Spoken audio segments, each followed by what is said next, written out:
Here's number 4. Develop the ability to act. Take action. Not hasty if it isn't required, but don't lose much time. Here's the time to act. When the idea is hot and the emotion is strong. That's the time to act. You say, Mr. Rohn, I'd like to have a library like yours. See, if you feel strong about that, what you got to do is get the first book and then get the second book. Before the feeling passes and before the idea gets dim, action pronto, action immediate, action as soon as possible. Because if you don't, here's what happens. We call it the law of diminishing intent.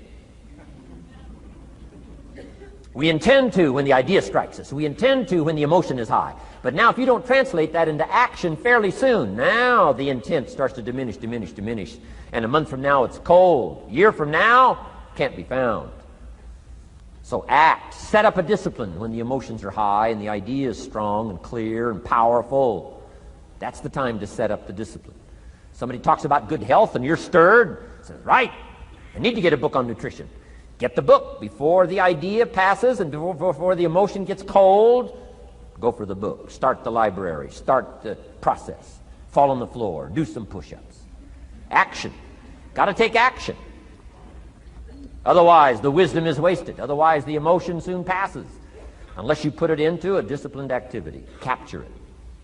Disciplines is called how to capture the emotion and how to capture the wisdom and translate it into equity. Disciplines. Now, here's what's important about disciplines. All disciplines affect each other. In fact, here's a good philosophical phrase. Everything affects everything else. Nothing stands alone. Don't be naive in saying, well, this doesn't matter. I'm telling you, everything matters. There are some things that matter more than others, but there isn't anything that doesn't matter. Okay. We all pity the man who says, well, this is the only place I let down. Not true. Key to take home. Every letdown affects the rest of your performance. Every letdown affects the rest. This is part of the educational process on personal development. If you don't take the walk around the block, you probably won't do the apple a day. If you don't do the apple a day, you probably won't start building your library. If you don't build your library, you probably won't keep a journal, and you won't take pictures, and then you won't do this, you won't do wise things with your money, won't do wise things with your time, won't do wise things with your possibilities and relationships, and the first thing you know, 6 years of that accumulated, and we say you have messed up.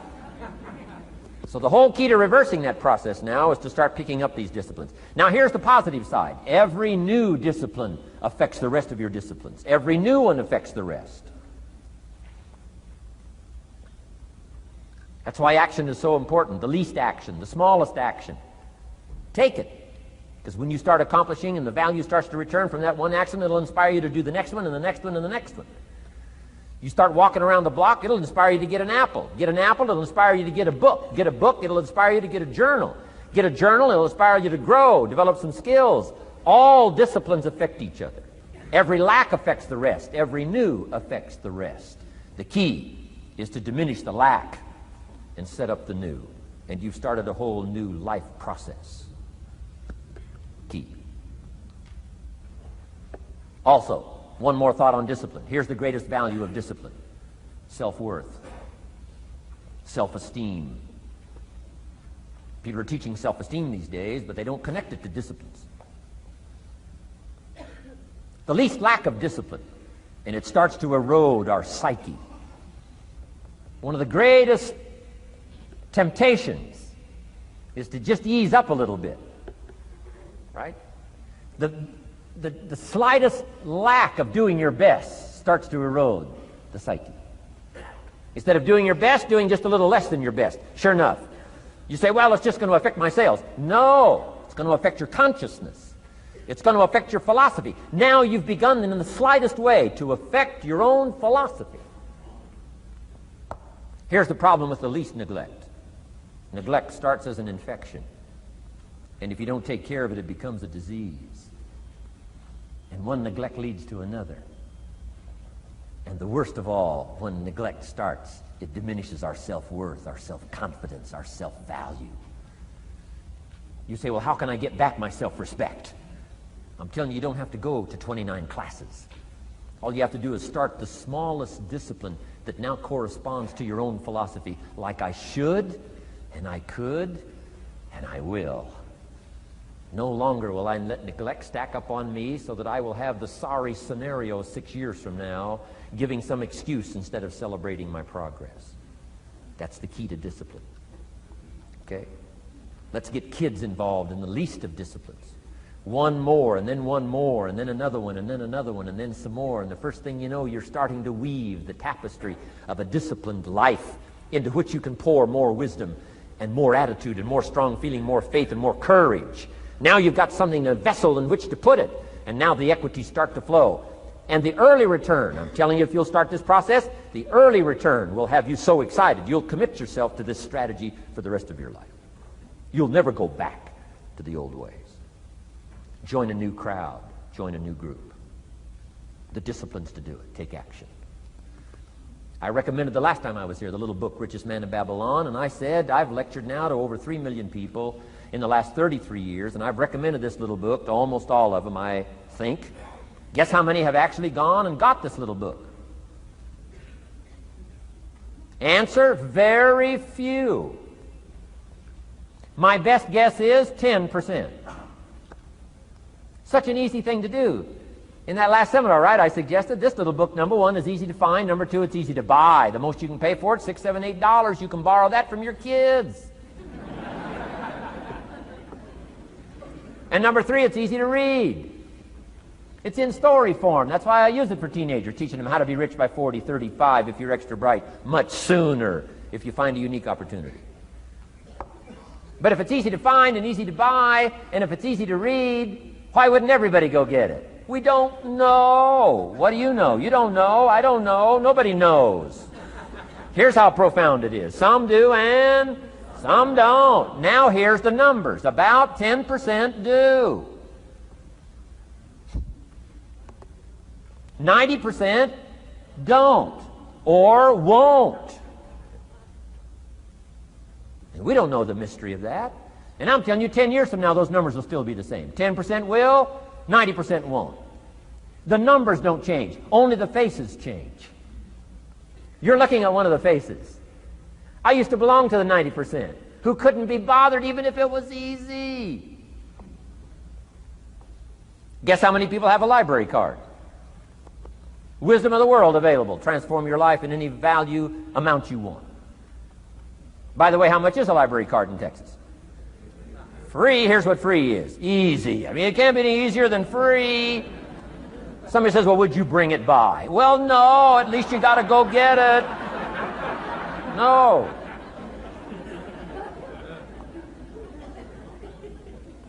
Wisdom of the world available. Transform your life spiritually, socially, personally, economically, and every other way. Teach you how to be rich and powerful and sophisticated and healthy, influential. How many people have a library card? Answer, 3%. 95, 97% couldn't be bothered. Guy specializes in happy hour, but he doesn't have a card. And now readily and quickly blames the government and blames his company and blames policy and blames the pay scale. When if he only knew, if he joined the 3%, here's my advice to you today. Walk away from the 97%. Don't talk like they talk. Don't act like they act. Don't go where they go. Don't specialize in what they specialize in. Throw away the blame list they cling to. Start you a new life. You say, well, is it as simple as getting a library card and join the 3%? And the answer is, of course. Of course. That's how easy this stuff is. This is so easy. It's so simple. It's not complex. You don't need a 2,000-year-old guru.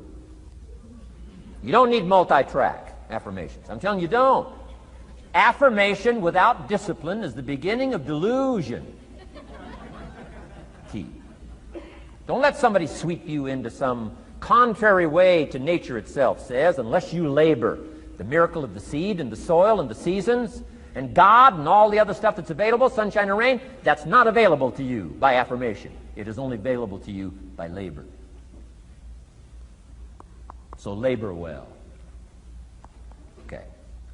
learn well, discipline yourself well, and you can have all the treasures you want. This stuff's easy and simple. It's not ocean waves and seagulls. You don't have to move to Sedona, where all the force fields come together in Arizona.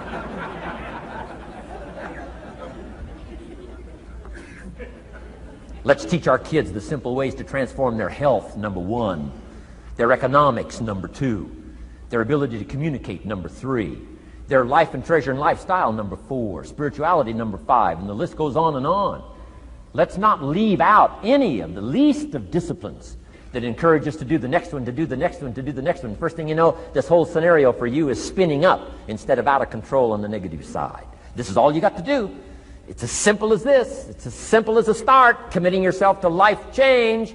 And once you start down this road, I promise you, you'll join the 10% and the 3%.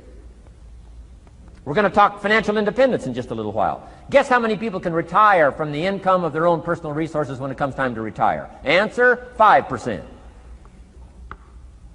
In the most independent country in the world, 95% are dependent, 5% are independent. Take charge of your own retirement. I'm telling you, if you take charge of your own retirement through personal development and all these skills we've taught today, plus what's coming up, financial independence, I'm telling you, take charge of your own retirement, you can multiply it at least by 5, maybe by 10, maybe by 20, maybe by 100. Let the government take care of it, some company take care of it, you got to divide by 5. Take charge of your own life, take charge of your own day, take charge of your own conversation, take charge of your own family, take charge of your own possibilities. And learn these skills, develop this kind of strategy, and I'm telling you, life will open up for you. Join the 3%. Join the 10%. Join the 5%. Walk away from the 95%. In our Leadership Weekend we teach, find out what poor people read and don't read it.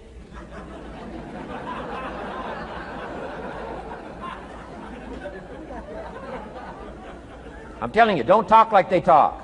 Lend a helping hand, but don't fall into their poor philosophical scenario. Don't blame what they blame. Don't use the excuses they use. It's called the language of the poor. Switch gears, switch language, switch ideas, switch strategy. Start with the simplest of disciplines. And don't bemean any of these disciplines. The smallest of disciplines starts the process of life change.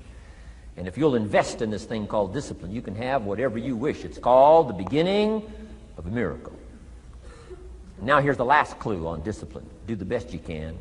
We covered earlier, but here's a good scenario for the do the best you can. I've got a good question for you. Is the best you can do all you can do? And the answer is no. Strangely enough. If we all fell on the floor right now and did as many push-ups as we possibly could, and let's say for some reason you haven't been into push-ups lately, I can't imagine why, but let's say the best you can do is 5. And you look up at the rest of us and say, hey, 5 is the best I can do. We can tell by the look on your face that's probably true. 5 is the best you can do. Now, is 5 all you can do?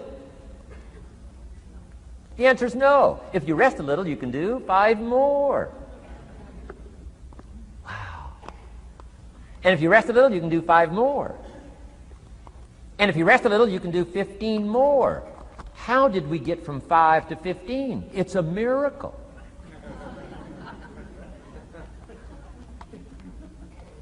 And if you rest a little, you can do 15. Rest a little, you can do 15. Rest a little, you can do 20.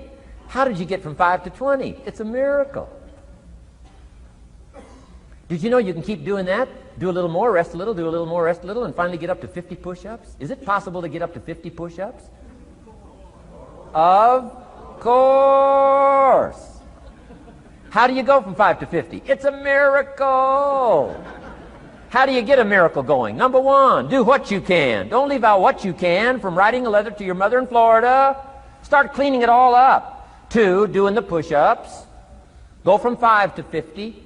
It's a miracle. Number 1, do what you can. Number 2, do the best you can. Here's number 3, rest very little.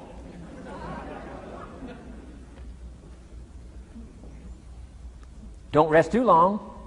Why? The weeds take the garden. Kids have got that figured out. You can't rest too long. Here's the clue. Make rest a necessity, not an objective. The objective of life is not to rest. The objective of life is to act.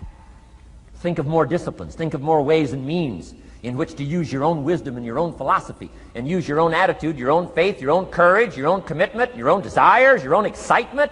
Invest it, invest it, invest it, invest it in discipline so that it's not wasted. The smallest of discipline. Thereby transform your life.